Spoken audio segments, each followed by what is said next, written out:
वाले बच्चों, let's read the following question. Question says a target is made of two plates. हमने two plates का target बनाया है, one of wood and other of iron. एक wood का है, दूसरा iron का है. The thickness of the wooden plate is 4 centimeter. Wooden plate का thickness 4 centimeter है and that of iron plate is 2 centimeter. Iron plate का 2 centimeter है. A bullet fire goes through the wood first and then penetrates 1 centimeter into the iron. पहले हमने bullet fire किया, पहले वो would में गया तो उसने पेनिट्रेट किया आयरन में 1 centimetre. Then similar bullet fired with same velocity, एक और बुलेट है, सिमिलर बुलेट है, सेम वेलोसिटी के साथ फायर किया है फ्रॉम द ऑपोजिट डायरेक्शन, उसे ऑपोजिट डायरेक्शन से फायर किया है. Goes through iron first and then penetrates 2 centimetre in wood. वो पहले आयरन के थ्रू जाता है, देन वो वुड में 2 सेंटीमीटर पेनिट्रेट करता है. If A1 and A2 be the retardations offered to the bullet by wood and iron plates respectively, then अगर wood जो retardation लगा रहा है वो A1 है, iron plate जो लगा रहा है वो A2 है, तो क्या होगा? A1 is equals to 2A2, A2 is equals to 2A1, A1 is equals to A2, or data is insufficient. First of all, we will talk about the key concept used in the question. इस question में क्या key concept हम apply करेंगे? इसको हम solve करेंगे with the help of equation of motion. Equation of motion, कौन सा इक्वेशन ऑफ मोशन हम यहाँ पे अप्लाई करेंगे? That is v square minus u square is equals to 2 into a into s होता है. v जो है ये डिनोट करता है कि ऑब्जेक्ट का फाइनल स्पीड कितना था, फाइनल स्पीड कितना था. u here denotes initial speed, initial speed को डिनोट करता है and a here denotes acceleration. s जो है वो डिनोट करता है डिस्टेंस को, कि कितना डिस्टेंस कवर किया. अब पहले सिचुएशन को अंडरस्टैंड करते हैं, तो उसके लिए हम टारगेट बना लेते हैं. सपोज ये हमारे पास क्या है, हमारा टारगेट है. इसको 2 पार्ट्स में डिवाइड करते हैं. जो फर्स्ट पार्ट है यहाँ से लेके यहाँ तक वो डिनोट करता है वुडन पार्ट को, वुड के पार्ट को डिनोट करता है. इसका जो थिकनेस है वो कितना है, 4 सेंटीमीटर हमें दिया है.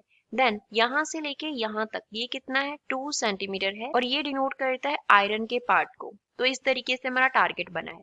अब लेट अस से हमने इस पोजीशन से बुलेट को फायर किया, तो इसको ए पॉइंट का नेम दे लेते हैं. वो यहाँ से गया इस तरफ जा रहा है. बी पॉइंट को उसने क्रॉस किया, सी पॉइंट पे जाके वो रुक गया. उसने कितना डिस्टेंस कवर किया, B से C तक का जो डिस्टेंस है दैट इज 1 सेंटीमीटर. एक और बुलेट था हमारे पास, उसको हमने ऑपोजिट डायरेक्शन से सपोज A डैश से फायर किया था, तो यहाँ तक गया, वो इस पोजीशन पे रुक गया. तो ये C डैश हो गया, एक पॉइंट हो गया हमारा B डैश. तो B डैश से C डैश तक जो डिस्टेंस है दैट इज 2 सेंटीमीटर. वुड ने जो रिटार्डेशन कॉज किया वो A1 है, जो आयरन ने कॉज किया वो रिटार्डेशन कितना है, A2 है. पहले हम उसका जो पहला बुलेट है हमारे पास उसका मोशन लेते हैं. मोशन कौन सा ले रहे हैं, A से B तक, B से C तक, ये वाले मोशन के ड्यूरिंग. सपोज उसने U स्पीड से मूव करना शुरू किया और B पॉइंट पे उसका जो स्पीड था वो V1 था, C पॉइंट पे तो उसका स्पीड 0 हो चुका है. तो फ्रॉम A टू B अगर हम इक्वेशन ऑफ मोशन लिखें तो हमने इक्वेशन क्या लिखा था, v square minus U square is equals to 2 into a into S. अब फाइनल स्पीड कितना है B पॉइंट पे, v1 का स्क्वायर माइनस इनिशियल u का स्क्वायर हो गया is equals to 2. Retardation cause किया, कितना रिटार्डेशन है, a की जगह पे आ गया A1. डिस्टेंस कितना कवर किया, A से B तक, वुडन का थिकनेस कितना है, 4 सेंटीमीटर है. अब इसी तरीके से फ्रॉम B टू C अगर हम लिखें तो B टू C के लिए क्या बनेगा, फाइनल स्पीड कितना हो गया, 0. अब 0 का स्क्वायर, B पॉइंट इनिशियल बन गया तो V1 का स्क्वायर आ गया is equals to 2. Retardation A2 cause हुआ, डिस्टेंस कितना कवर हुआ, 1 सेंटीमीटर.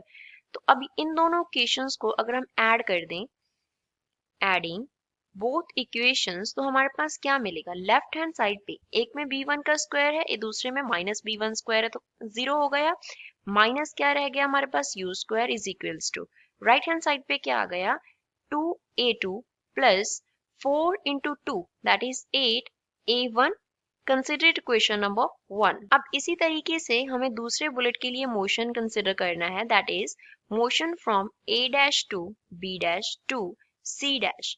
तो इसके लिए पहले हम क्या लेंगे, from a dash to b dash लेंगे. अगेन वही इक्वेशन, फाइनल स्पीड जो है v डैश पे वो v2 कंसिडर कर लेते हैं। इनिशियल तो इक्वल था तो u आ गया, तो v2 का स्क्वायर माइनस u का square is equals to 2। Acceleration कितना है a2, रिटार्डेशन जो है इनटू s हो गया। इसी तरीके से हम लिखेंगे जैसे हमने अब लिखा था from b dash to c dash, तो b डैश से c डैश तक के लिए c डैश पे वो रुक गया, स्पीड 0 हो गया, final speed 0, initial point b2 b बन गया, तो v2 का square is equals to 2, retardation a1 cause हुआ एंड यहाँ पे a डैश से b डैश तक जो उसने डिस्टेंस कवर किया वो 2 सेंटीमीटर था, तो 2 ले लिया। अब 4 सेंटीमीटर है वुड में जिसमें वो 2 सेंटीमीटर गया है, तो ये डिस्टेंस भी उसने कितना कवर किया है, 2 कवर किया है। तो इस केस में जब हम इन दोनों इक्वेशंस को ऐड करेंगे तो अपॉन एडिंग हमें क्या मिलेगा, लेफ्ट हैंड साइड पे अगेन u स्क्वायर है is equals to, right hand side पे क्या मिल गया, 4a2 प्लस 4a1 मिल गया। Consider to question number 2। अब अगर 1 एंड 2 को देखें तो लेफ्ट हैंड साइड क्या है, इक्वल है, which means right hand side भी क्या होना चाहिए, इक्वल होना चाहिए। तो फर्स्ट इक्वेशन का right hand side 2a2 plus 8a1, second equation का right hand side 4a2 plus 4a1। तो इसको फर्दर हम सॉल्व कर लेते हैं, a2 की टर्म्स को एक तरफ लिख लेते हैं, तो 4a2 माइनस 2a2, a1 की टर्म्स को एक तरफ 8a1 माइनस 4a1, तो यहाँ से क्या मिल गया, 2a2 is equals to 4a1 which means a2 जो है वो इक्वल होगा 2a1 के। तो ये इस क्वेश्चन का फाइनल आंसर हो गया। तो गिवन ऑप्शन में से बी इस क्वेश्चन का करेक्ट आंसर है। I hope you understood well. Thanks.